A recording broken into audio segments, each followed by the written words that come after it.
Am I the a-hole for supporting my son and wanting to go non-contact with my soon-to-be ex-wife? So this is a pretty simple one, I'd think. My wife, 39 female, and I, 39 male, are going through an admittedly pretty messy divorce.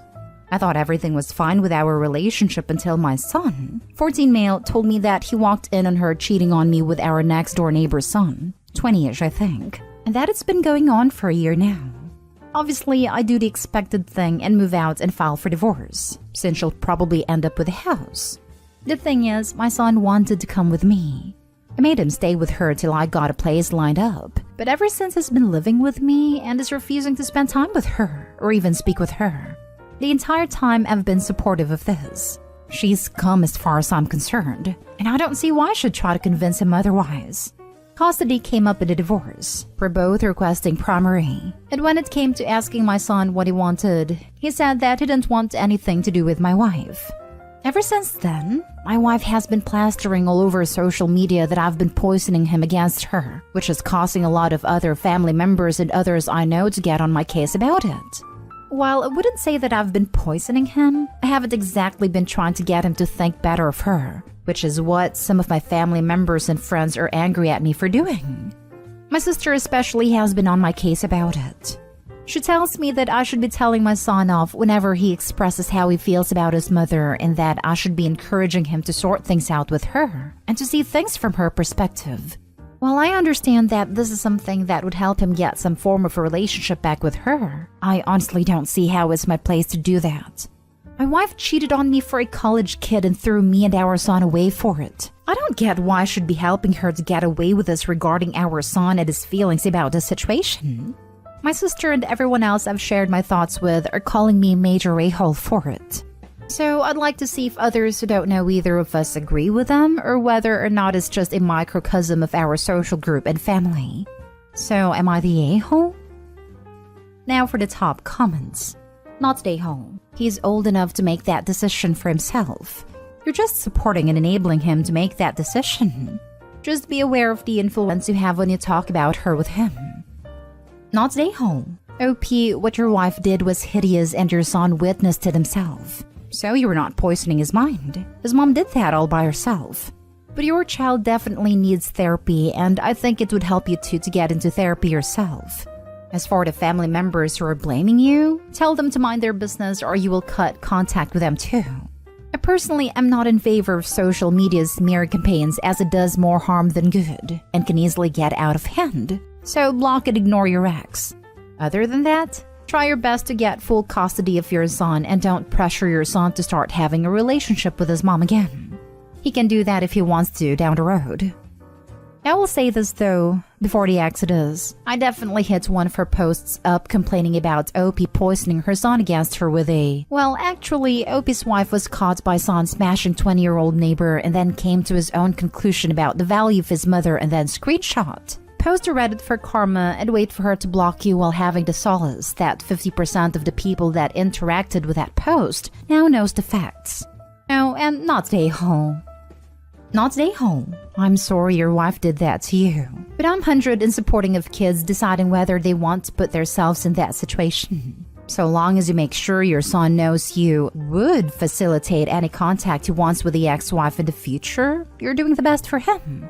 Obviously, don't talk bad about her to him, etc. But he's old enough now to make decisions, and if he doesn't want contact, I think it's fair to respect that.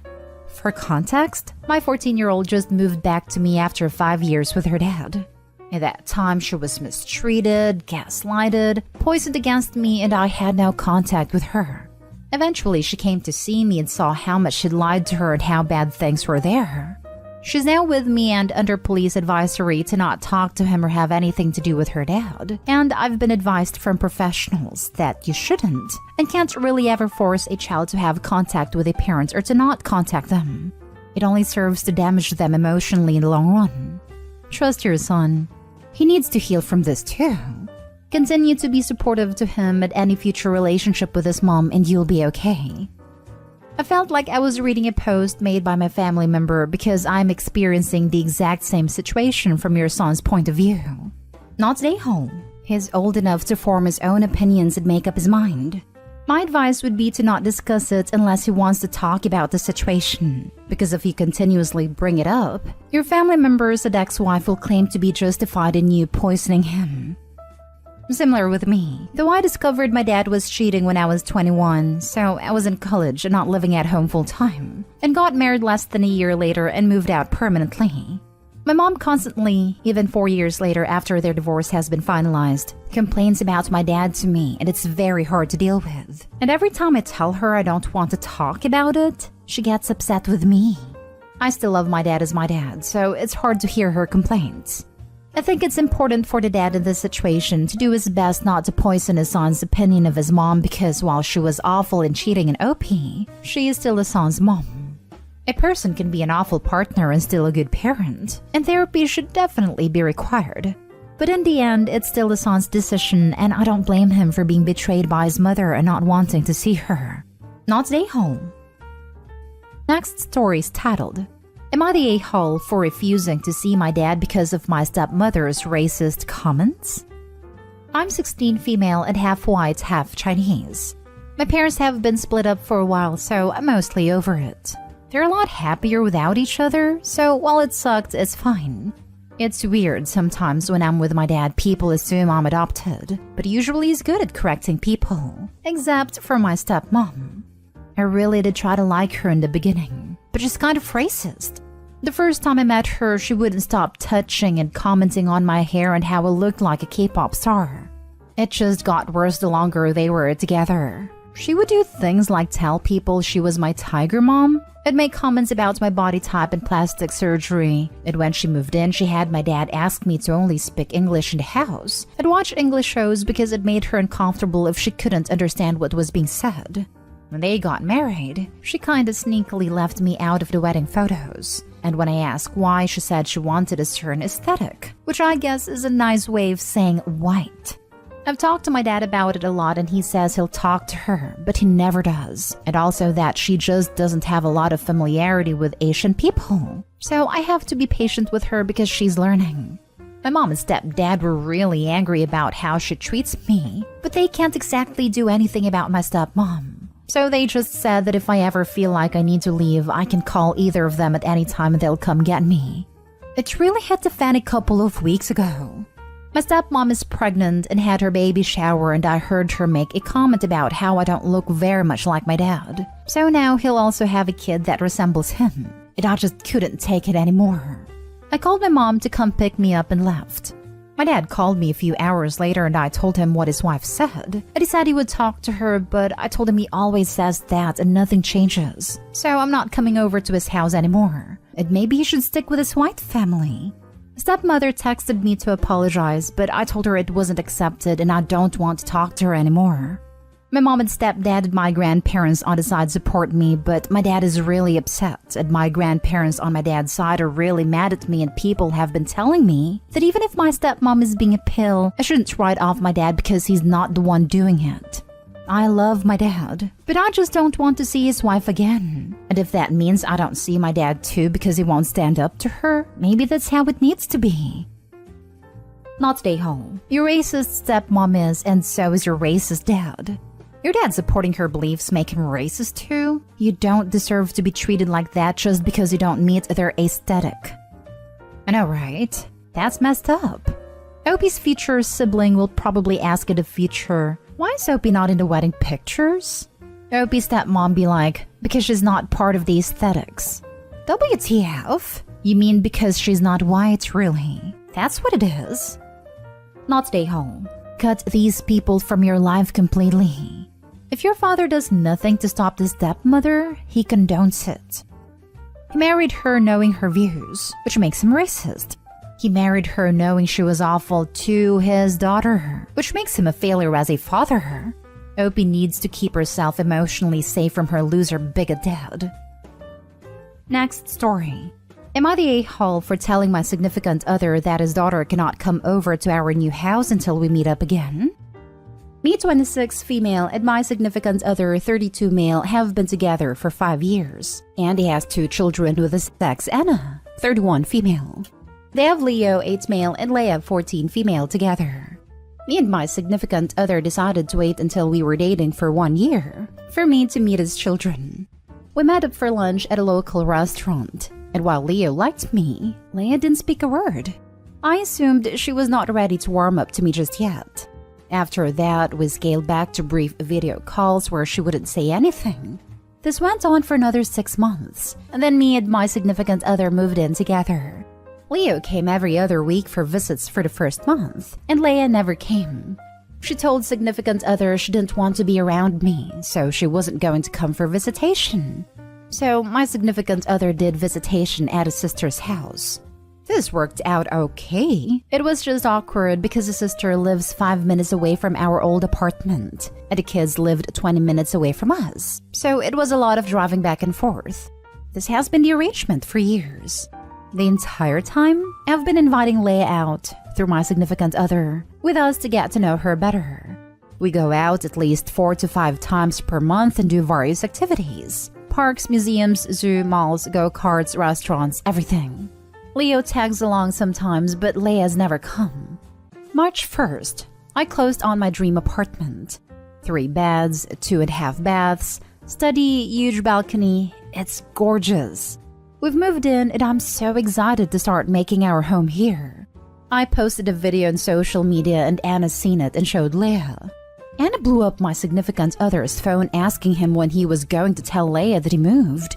He did tell Leia, and she said, "Oh, okay." After Leia seen our new home, she asked significant other when she would be able to come over and decorate her new room. I told him under no circumstances will Leia be allowed into her new room until she agrees to meet us outside for an outing. I love her because she's my partner's daughter, but I don't know her. I've only ever heard her voice in videos she posts to social media. She has never spoken a word to me. My significant other is incredibly sad because he just wants his daughter to visit him again, but he agrees with me. Anna and Leia obviously disagree, and so does my in-laws. Am I the a-hole? Now for the comments. Everyone sucks here. For the past 5 years, everybody has agreed to let a child, she was 9 at the beginning, decide if/when/where she wanted to see her father. Also, if you bought that apartment with your significant other, his daughter has every right to come whenever she wants, as it is also her home. The adults need to do better by that child. I actually agree with this. My significant other has allowed the situation to drag out for 4 years, and it's unfair to all of us. He allowed a child to dictate the terms of their relationship. 4 years of family events where he had to exclude me because she wouldn't come if I was there. 4 years of living a double life to keep us separated. I purchased that apartment with my own money. I made sure to include a private bedroom for her when she was ready to come around.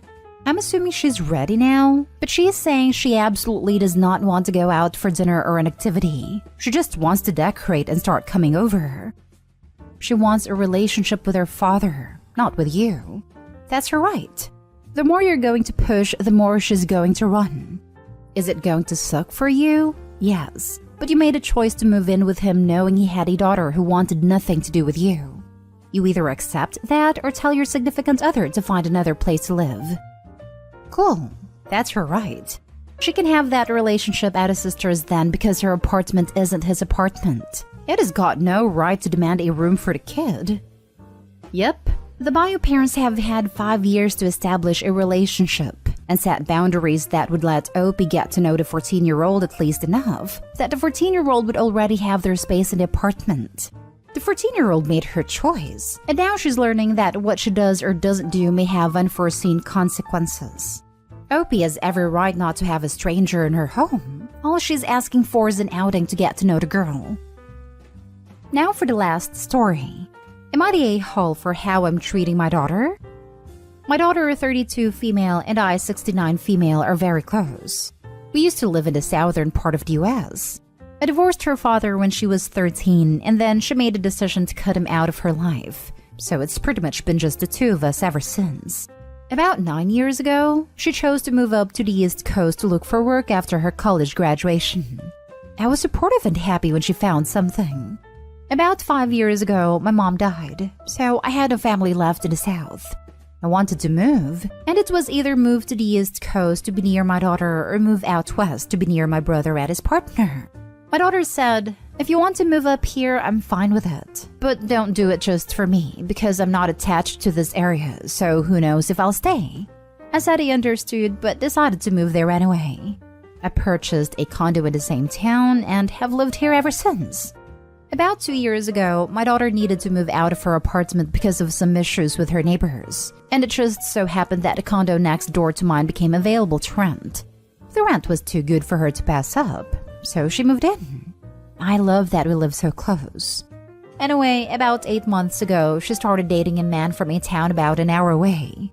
They are planning on her moving in with him, since he owns his house, which means she will be about an hour away from me. I'm happy for her, and I like her boyfriend, but I'm not going to lie that I'm a little sad about her moving. Anyway, for the last few months, she has become very short with me on a lot of topics. Like, I ask her if her boyfriend is okay with the state of cleanliness that her condo is. I don't think she cleans it well enough. It will be fine with his home being like that. She just blankly stares at me and bluntly says, "Yes, he's been to my place and knows what it looks like." Or when I ask if she was going to start making herself look pretty for the day once she has him around all the time. She works from home and he does for part of the week too. She, again, just stared at me and bluntly said, "He knows what I look like, so I'm fine." The other issue is that his parents live in the same town as him and the two of them see them all of the time for dinners and such, a lot more than they see me. I guess some of my jealousy shows in my face, because she has commented on it several times, but I just act like everything is fine. All in all, she's making me feel like I'm treating her badly recently, but being so short with me, and I'm afraid that I'm not ever going to see her after she moves. Am I the a-hole?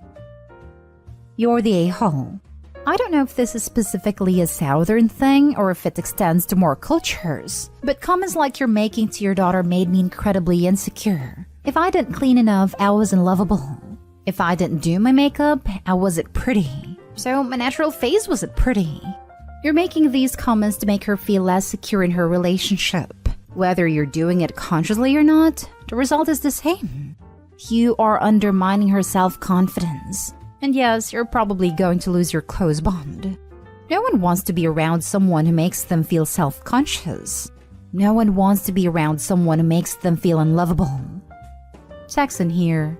When I was in college, my boyfriend and I evacuated to my grandparents' ranch following a hurricane. I was an evacuee. I was on a ranch. I wasn't wearing makeup or dressing up, but that's not any different from any other time on the ranch. My granny told me I had let myself go, presumably because the boyfriend would see me at my worst since it was never a problem prior. Ranch kid here. Well, it's a good thing she can cook, said at the end of a muddy, bloody day of me working kettle. Thanks, Pops. You just undermined pretty much all of the fears and dependence you instilled in me. All for a laugh from the menfolk.